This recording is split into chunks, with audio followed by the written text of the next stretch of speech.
नमस्कार, दुनियादारी की बातें लेकर हाजिर हूं मैं सर्वमित्रा।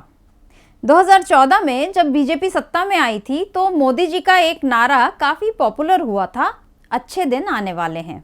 मंच से मोदी जी कहते थे अच्छे दिन, और नीचे बैठी जनता जवाब देती थी आएंगे।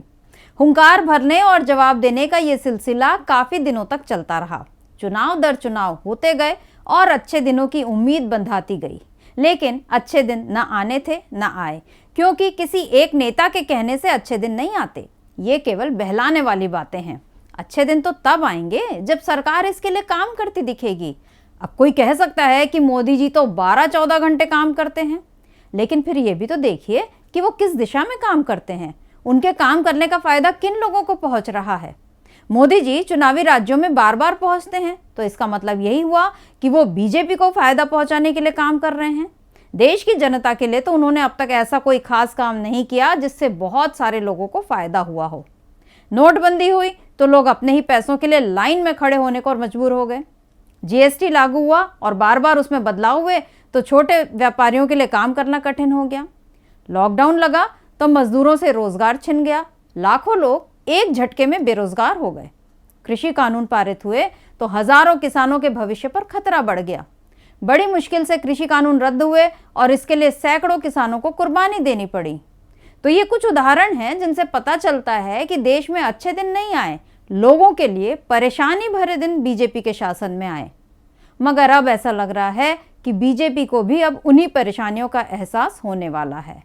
जी हाँ, बीजेपी के लिए भी अच्छे दिन अब नहीं आएंगे, बल्कि हो ये सकता है कि बीजेपी के लिए बुरे दिनों की शुरुआत हो जाए, ऐसा लग रहा है। खबर है कि हरियाणा की बीजेपी सरकार में फूट पड़ गई है। हरियाणा में बीजेपी और जेजेपी गठबंधन की सरकार बनने के करीब 2.25 साल बाद मंगलवार को खट्टर सरकार के मंत्रिमंडल का विस्तार तो हो गया, लेकिन ये इस बात की भी तस्कीद कर गया कि सरकार में दरार पड़ चुकी है। दरअसल गृह मंत्री अनिल विज शपथ ग्रहण समारोह से नदारद रहे। आपको बता दूं कि अनिल विज के पास गृह के अलावा स्वास्थ्य, शहरी निकाय और विज्ञान एवं प्रौद्योगिकी विभाग है। मंत्रिमंडल फेरबदल में इन विभागों में से किसी एक में भाजपा विधायक और अब मंत्री बने कमल गुप्ता को मंत्री बनाने की चर्चा है, जिससे अनिल विज नाराज बताए जा रहे हैं। भाजपा सरकार में नाराजगी की यह दरार पहले से कमजोर पड़ रही भाजपा को और नुकसान पहुंचा सकती है। उधर बिहार की एनडीए सरकार में भी सब कुछ ठीक नहीं चल रहा है। एनडीए में शामिल पूर्व मुख्यमंत्री जीतन राम मांझी ने कुछ समय पहले ब्राह्मणों को लेकर विवादित टिप्पणी की थी, जिसके बाद मांझी चौतरफा घिर गए थे। लेकिन सोमवार को मांझी ने इस पर डैमेज कंट्रोल के लिए ब्राह्मण भोज कराया तो बीजेपी नेता और मंत्री नीरज कुमार सिंह ने मांझी को राजनीति से संन्यास लेने की सलाह दे दी। नीरज सिंह ने कहा कि नीतीश कुमार ने जीतन राम मांझी को मुख्यमंत्री बनाया, मगर ऐसा लगता है कि मांझी पर अब उम्र का दुष्प्रभाव हो रहा है। मांझी को समझना चाहिए कि उनका बेटा भी नीतीश कुमार सरकार में मंत्री है और इस प्रकार के अनाप शनाप बयान से उन्हें बचना चाहिए।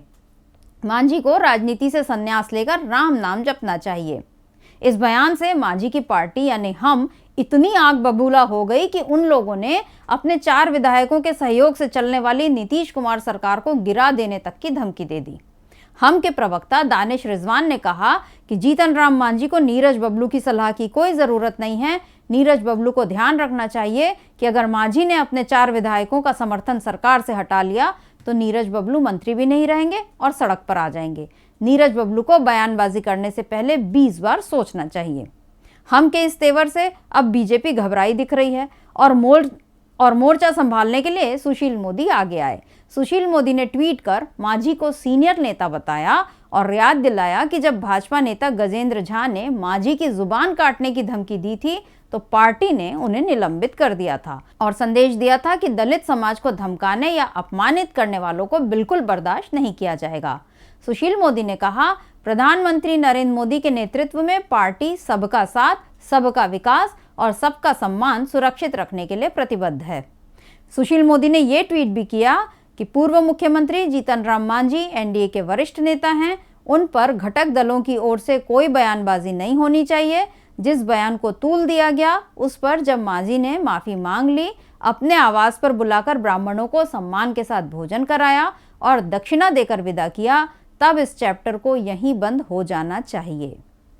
तो बुरे दिनों की आहट से डरी बीजेपी मांझी वाले चैप्टर को बंद करना चाहती है। लेकिन जिस तरह की सांप्रदायिक और जातीय राजनीति बीजेपी अब तक करती आई है, उसमें ऐसा एक चैप्टर बंद होगा तो दूसरा कहीं ना कहीं खुल जाएगा।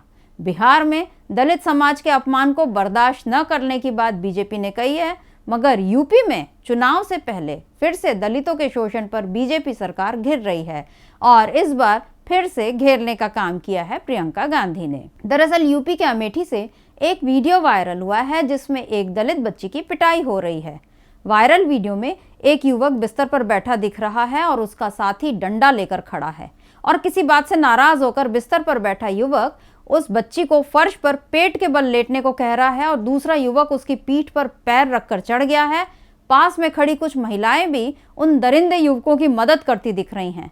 वीडियो में देखा जा सकता है कि उस बच्ची को पीठ के बल लेटाकर उसके दोनों पैरों के तलवों पर जमकर लाठियां बरसाई जा रही हैं।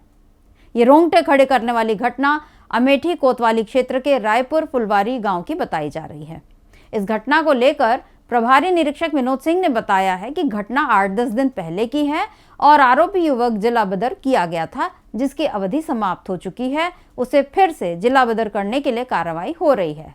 थाना अमेठी पुलिस ने पीड़िता से संपर्क भी किया है और उसके पिता की तहरीर पर यौन अपराधों से बच्चों का संरक्षण कानून यानी पॉक्सो, अनुसूचित जाति जनजाति अधिनियम यानी SC/ST कानून और भारतीय दंड संहिता की अन्य गंभीर धाराओं के तहत 3 आरोपियों के खिलाफ मामला दर्ज किया गया है। अब उस दलित बच्ची को इंसाफ कब मिलता है ये तो समय बताएगा। फिलहाल प्रियंका गांधी ने फिर से योगी सरकार को चेतावनी दे दी है। प्रियंका ने इस वीडियो के साथ ट्वीट किया है, अमेठी में दलित बच्ची को निर्ममता से पीटने वाली ये घटना निंदनीय है। योगी आदित्यनाथ जी, आपके राज में हर रोज दलितों के खिलाफ औसतन 34 अपराध की घटनाएं होती हैं और 135 महिलाओं के खिलाफ फिर भी आपकी कानून व्यवस्था सो रही है। इसके आगे उन्होंने सरकार को अल्टीमेटम देते हुए लिखा कि अगर 24 घंटे के अंदर इस अमानवीय कृत्य को करने वाले अपराधियों को नहीं पकड़ा गया तो कांग्रेस पार्टी जोरदार आंदोलन करके आपको जगाने का काम करेगी।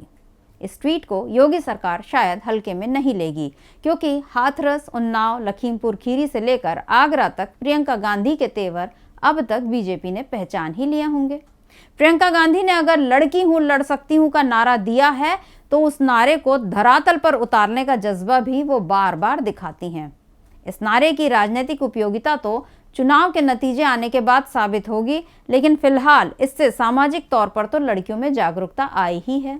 लखनऊ और झांसी के मैराथन में हिस्सा लेने जिस तरह हजारों लड़कियां सड़क पर उतरी, वो इस बात का सबूत है कि कांग्रेस के नेतृत्व में लड़कियां अपने लिए बेहतर संभावनाएं देख रही हैं। और ऐसे में अगर इस तरह दलितों पर और वो भी लड़कियों पर अत्याचार के वीडियो वायरल होंगे तो योगी सरकार पर सवाल उठेंगे, साथ ही लड़कियों का भरोसा बीजेपी से उठेगा। यूपी की बीजेपी सरकार पहले ही कई मुद्दों पर घिरी हुई है। यही वजह है कि बार बार पीएम मोदी को यूपी के दौरे करने पड़ रहे हैं। हालांकि उसका खास असर नहीं दिख रहा है। कल ही उन्होंने कानपुर मेट्रो की शुरुआत की और इस मेट्रो के पहले मुसाफिर के तौर पर जब पीएम मोदी मेट्रो में बैठे और उन्होंने हाथ हिलाया तो सोशल मीडिया पर इस बात का मजाक भी बन गया कि यह बीजेपी का यूपी को टाटा बाय बाय है। सोशल मीडिया का यह मजाक बीजेपी पर भारी पड़ सकता है। हरियाणा, पंजाब, उत्तराखंड, बिहार, राजस्थान, कर्नाटक, पश्चिम बंगाल, हर जगह बीजेपी के लिए परेशानियां खड़ी हो रही हैं। अब यूपी से भी कहीं बीजेपी के लिए बुरे दिनों की खबर ना आ जाए। तो आज के लिए बस इतना ही। देखते रहिए डीबी लाइव। नमस्कार।